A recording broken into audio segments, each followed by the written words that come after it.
What is going on, everybody? Welcome back. Box Talk episode number 2 with my boys. I got Coach Spence right over here, Coach Ben in the middle, and Coach Conor right over here in the corner. All right, we got a ton of awesome feedback from episode 1. If you haven't checked it out, go back through the channel, watch episode 1 of our Box Talk series. Once a month, we're getting together as coaches and we're answering questions that you guys have. So today, our first question comes from a place that we're hearing a lot of talk from parents, from athletes, on the online world and in our facility, and it's about sports performance anxiety.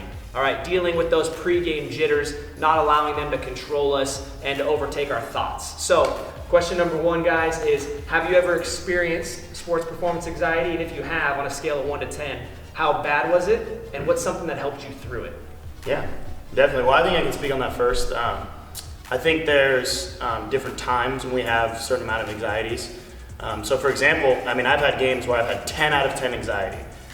Whether that be I'm in a new position, or I don't know if I've trained well enough, or I don't know if I'm prepared enough, but in my athletic journey, I've realized that you can take away a lot of your anxieties just based on your preparation.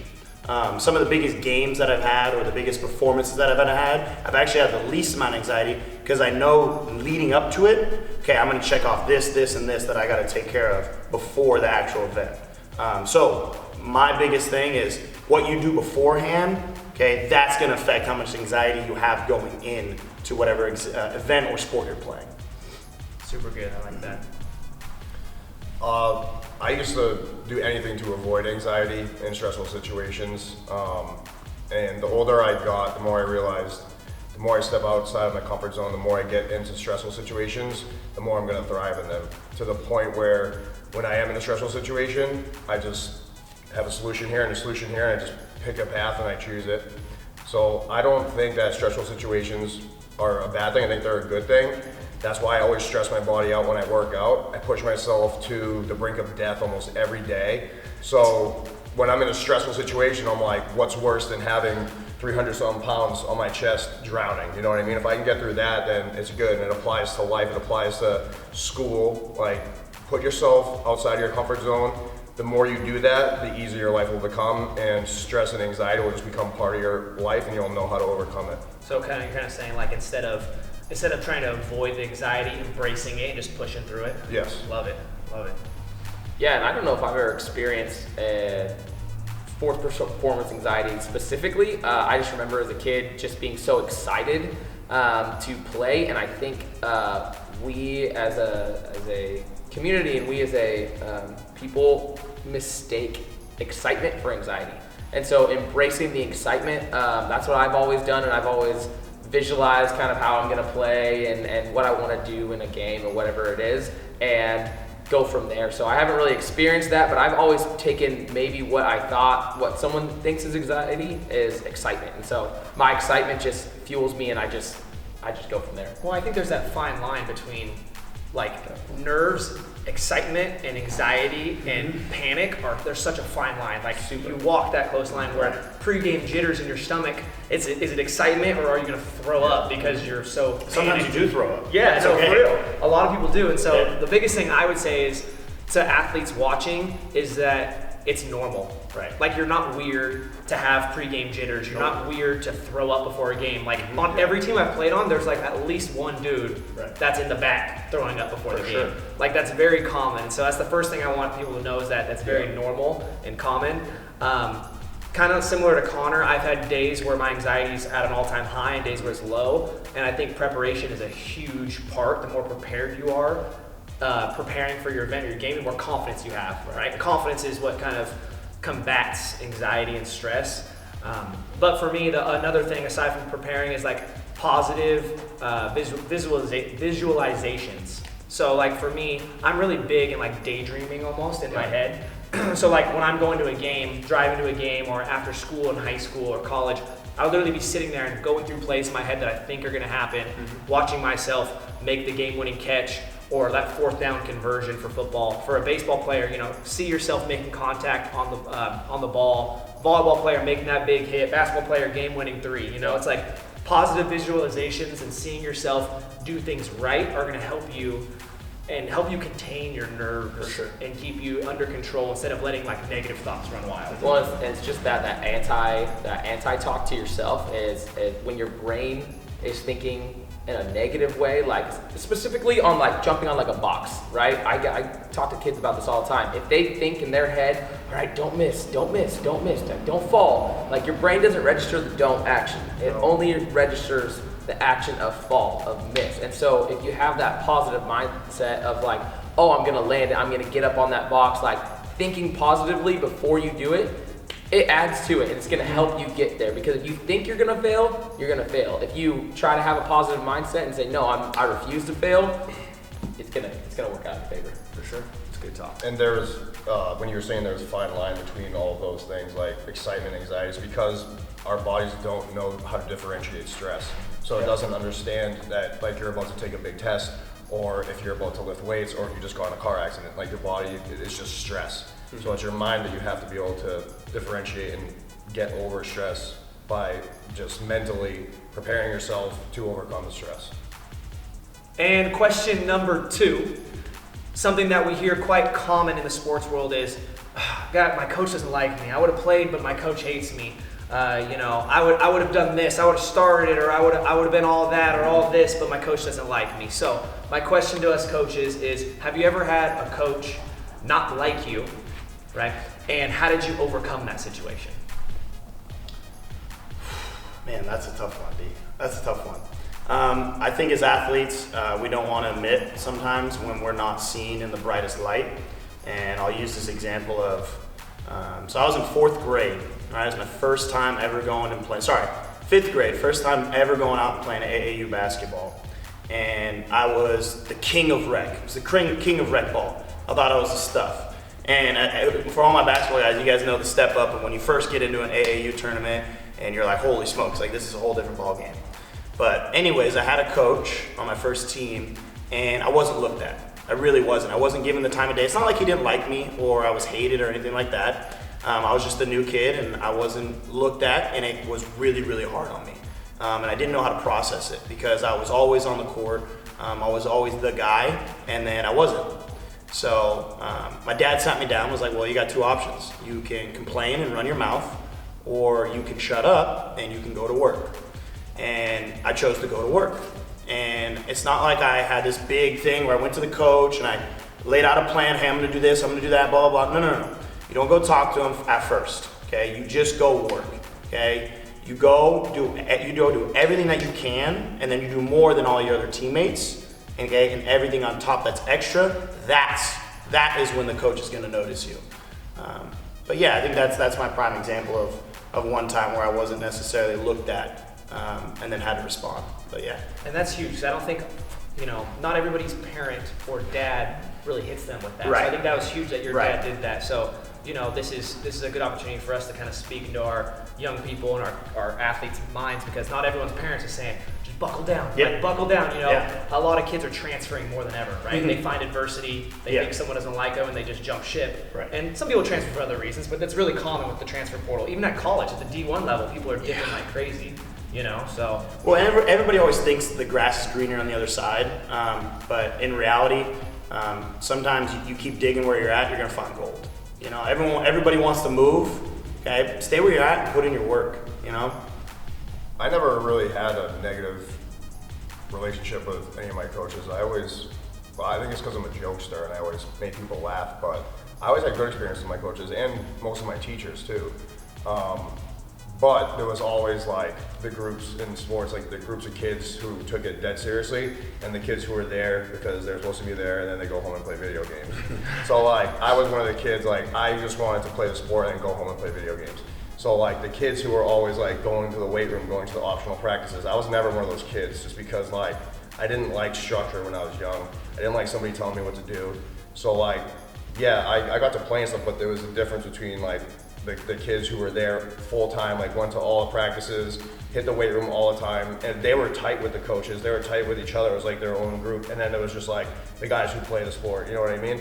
So if you want to, get on the better side of your coaches, get more involved, go to the optional practices, hit the weight room with the rest of the team, that's what I would recommend to get more playing time or be looked at more. Okay, that's good. Yeah, I also never really experienced any coaches not liking me. I had teachers not like me, but I knew why they didn't like me, so it was like one of those things where it's like it made sense. But for me, I always, when I was younger, I was one of the better kids on the team. Did have a starting position. Did have a good relationship with my coach, and then when I got into high school and I was tiny and didn't get to play football anymore, I switched over to baseball, and it wasn't that my coaches didn't like me, I just wasn't good enough. There was kids that were better than me, but instead of taking that being like, oh, I need to work harder, and like I did work harder and I did work hard, but I knew the kids that were in front of me were just better than me. Mm-hmm. And so for me, I just took the opportunity to learn from the kids that were better than me and that got more playing time, and my relationship with them actually became better, and I learned how to play the game better based on them, not even off my coaches alone. So relationship with your teammates is really huge too. Whether your coach likes you or not, it's way more important if your teammates like you. So that's kind of where I went. Like I said, I never had a coach that didn't like me, and I didn't play because of that, but I was on a team where I wasn't good enough to actually start, but I learned from my teammates and I was a good teammate, and I went from there. And I think that a lot of players take things personally, right? So like, sometimes it's not that a coach doesn't like you, maybe they just don't value you, right? And there's a difference, because a coach could be like, oh, I really like Tommy. He's a good kid. But Tommy's not playing because I don't think Tommy works hard enough or is good enough or whatever the situation is, right? So it's not always that they don't like you on a personal level, it's just they don't value you. And so like for me, my biggest experience of this was my first year of junior college at American River. I just left Del Oro. I was a 3-year varsity starter. I felt pretty highly of myself. I felt like I was pretty well known in the community. I went to American River, and for the first 3 weeks of fall camp, I didn't even step on the field. Now, people talk about like, oh, I'm not getting the reps I deserve. I literally didn't step on the field because first string got 70% of the reps, second string got like 15 to 20%, and then if you were third string, you got like a few plays. And if you weren't top 3 in college, you don't even touch the field. Like that was just the way it was. And I remember going home and being like, I don't even know what to do. Like I was so bamboozled of like, they don't appreciate, they don't think I'm good enough to even touch the field. Like how am I supposed to showcase myself when I don't even get a chance, right? And I think a lot of kids feel that way, like I'm not getting a chance. And so it was a really intense, weird situation for me on a personal level, being someone that had a lot of success growing up and in high school. And I never once thought my coaches didn't like me, I just thought I didn't get an opportunity. So I didn't leave, I stayed there, I grinded, and I made sure that I worked on what I could control. I knew the playbook, I knew the plays, I knew what my job was to do. And over time, injuries happened. People quit because other people couldn't handle adversity and competition. And so all of a sudden now, after 3 weeks, I'm third string, and now I only get a couple plays. And so I'm like, okay, well, if I can't showcase in an actual game situation, how else can I showcase? And my dad said something to me that he still tells athletes that is huge, is make coach say your name 3 times every practice. That was our goal. So I'm like, okay, if I'm not gonna get in the game, where else can I stand out? And so it was in one-on-ones. So I started going all out in the blocking drill, started going all out on one-on-ones, started snapping people off, and all of a sudden they're like, what was your name? What was your last name? Oh, Thomas? Oh, DT? Oh, okay. Then the next day, snap somebody off. Where'd you go to school? It was Del Oro? Is that where you went to school? And it was just like, just piece by piece. It was like they just started asking a little bit more. They started wanting to know a little bit more, valuing me a little bit more. And then all of a sudden I got the second string, and then it was like, now I'm working.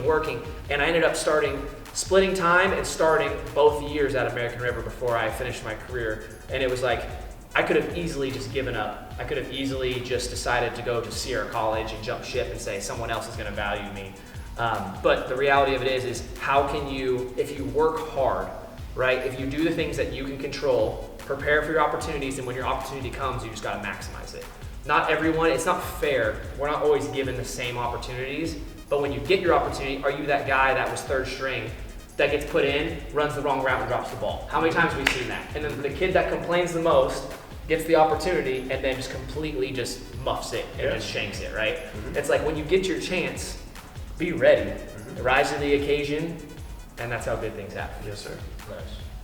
All right, we're gonna chill off the heavy hitters for a second, all right? We're gonna calm it down, and we're gonna let the people get to know us a little bit better. So, We'll start with Coach Conor, but what is your favorite season of the year? And before he says anything, I know he's going to say summer because Summertime. Coach Conor be rubbing baby oil all over himself. If you guys come in here early before classes, Coach Conor's over here just glistening, getting his tan on. Yeah, make sure those UVs are at an 8 or a 9, you know? 12 to 2, baby, 12 to 2. Go ahead, what's your favorite? That's my favorite, summer. What do we get to say? It's summer, it's not even close. If any of them say anything other than summer, they're wrong. So, it's summer. All right, well, I guess I'm wrong. I'm from Massachusetts, so I love fall because after 9 months of being encased in ice, you finally be able to go outside and not be miserable. But there's not really a fall here. So let me get this straight. It's a little bit better than winter. I'm confused. After you're encased in winter? That doesn't make any That's sense. spring. That's spring. But fall is after the summer. The fall is when it starts to get colder. Yeah, dude, I'm sorry. Hold on. Again, Bring it back. Again, Coach he's from Ben. Massachusetts. Yeah, Coach Ben, what is your favorite season? fall. How is it still fall?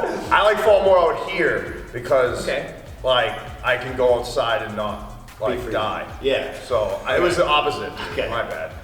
Not die. Spring, yeah, because it's so hot. So like in the fall, like I see what After you're the saying. heat. I see what After you're the saying. heat wave. Okay. After the heat, yeah, like it's already September, over. like September, Like September, October. September up here and October up here are amazing. Yeah, it is, And like, it is. like It is the air, it feels different. The smells different. It's just I love it. Summer here is like crazy. Like Scorched I'm earth, like baby. 118 degrees, bro. I'm not used to that. Scorched So it's earth. like I feel like I'm in soup in the summer. Yes. But no, fall still was my favorite. I don't know why I just envisioned clam chowder when he said that. You For said- some reason, gotta he be said clam nasty. chowder, yeah, In yeah. Massachusetts, it's spring because obviously Encased in winter. encased in winter for 9 months. I'm done. Oh man, that's a hard one. I have a hard time answering this question because I love so many things about all the seasons. But I'll go summer just because my birthday's in summer, so summer. But I And really because clearly he loves the tan. Yes. He loves the tan. very That's white. his favorite. Yeah, I really enjoy summer, but it's stupid hot. I'm starting to hate it more because whatever degree it is outside, it's like the same inside here, and then plus the Facts. degrees. So I'm starting to like that fall, or just like right before summer, the spring is getting to be at the top of my list. Yeah, I'm gonna veto summer because every time it's hot, I'm feeling good. I got my cut on, take my shirt off. I walk in the facility. I'm like, Connor, let me get some of that baby oil. And then Connor turns But so over, does baby oil. It's not and baby oil. I see his 16 pack, his abs go all the way to his quads, and I'm like, I'm gonna put my shirt back on. Where's winter? actually. Where's the winter? winter? I need to put the coat back on. No, my favorite is fall, and the reason I say that is my birthday is the beginning of September, so that's one. And the beginning of September is always when football season starts. Yeah. And football season is my absolute favorite. It's the one time where like every Sunday I know what I'm doing. Like we're linking up with someone, we're watching games, we're eating good food, cheering on God's good team. The Niners. The 49ers. The 49ers, Yes. for sure. The Chargers. So Ben, summer. Ben, be quiet, okay? Don't talk over there. Okay? Summer is, I like summer, but fall's where it's at for me. Fair. That's fair. All right, one last question of the day here. I wouldn't say it's deep, but it's a little more personal again. So a lot of people here watching this, they're new to dynamic training, they're new to what we're doing. Maybe they're not an OG athlete that's been with us since 2018. They just see you guys, and you guys are just the coaches. So I want to give us an opportunity to kind of say, how did you become a dynamic training or a DT coach, and what made you want to be a part of the program? For sure. That's easy for me. I was an athlete before a coach. So actually 2017, before Daniel even established DT, he came out to his alma mater, Del Oro, and trained me when I was a little junior and senior out there. So I first really fell in love with everything he did back then when I was a teenager. And I became like obsessed with it. Like I told him this story of like, I would go out to the park by myself and I would train on the things that like he would be teaching us. It was the first time where I was like, wow, like there's a coach that actually cares about like our athletic performance side, not just how much are you benching, squatting and deadlifting. Like it was about like, no, like how are you actually gonna get faster as an athlete? How are you actually improving yourself? And then from there, I graduated, and then I came back the summer of COVID, and we just kind of linked up, and I started training with him again, and then slowly just started doing classes and started coaching from there, and it kind of just fell into place. But yeah, that's how I got it. That's how I kind of got started. Well, I used to be a teacher back where I'm from, and so I love just spitting knowledge to kids. And like when I would teach stuff, like I would be very, very animated about it, and the kids just loved it. And I got out of education to get more in the corporate world because I had that like never want to live with regrets. So I started my own company, and I worked in corporate staffing and stuff like that. And I was like, what did I do? It was like a huge mistake to go away from like the human teaching aspect and get into like business. I couldn't stand it. So I was super into fitness. I wanted to get back into the teaching aspect, so I actually went back to school after grad school to learn more about like kinesiology, sports performance, and training in general, all of that. And I just became obsessed with it. And during that time, God's plan, I met DT and his dad at a gym. I started getting super tight with them, became good friends with them, and I started coming here, and everything I was learning in school was perfectly applying here, and I was just volunteering for like 6 months, just like helping with the kids, and I loved it. It was a highlight of my day, the highlight of my week.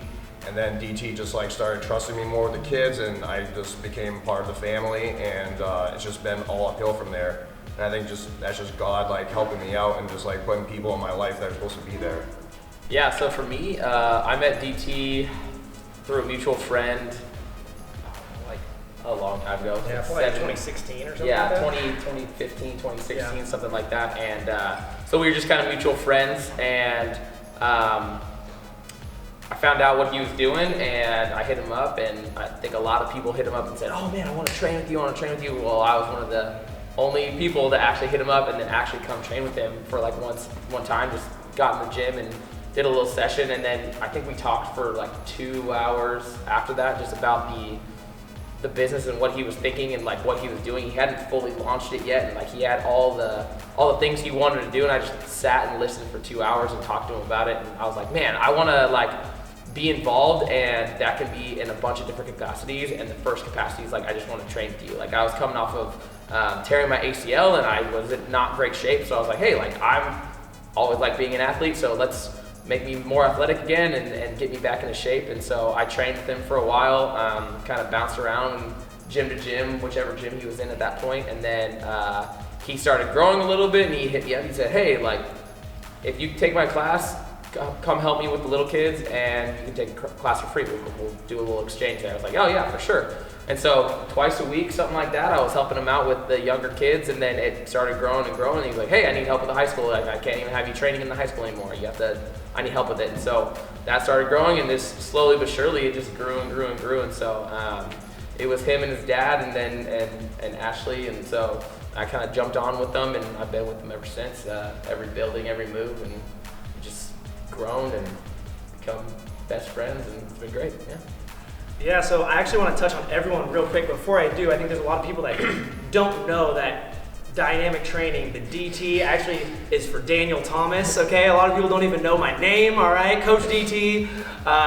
It actually used to be, when I first started, it was going to be Daniel Thomas Training, DTT, and I was like, that sounds like ADT Security Systems, and I was like, I don't really like that vibe. So I tried to find a good play on words, and I love what the word dynamic means.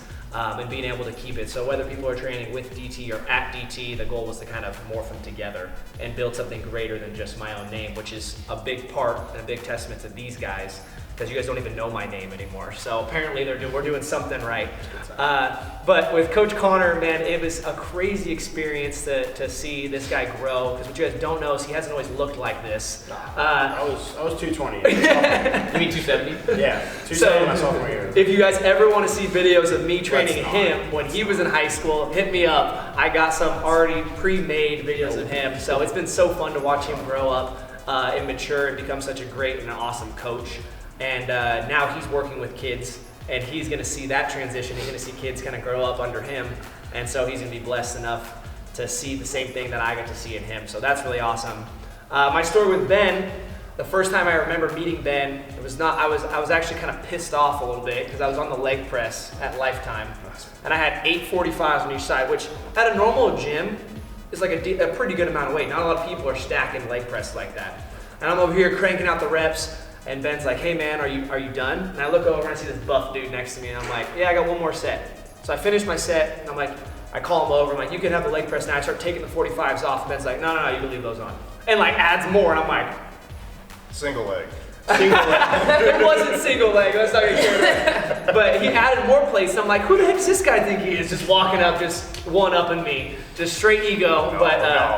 But yeah, so that was my first experience with Ben, and then I got to get to know him a little bit more through my dad, and then we connected, and I realized that he's still stronger than me in every other lift, but I'm working to beat him one day, okay?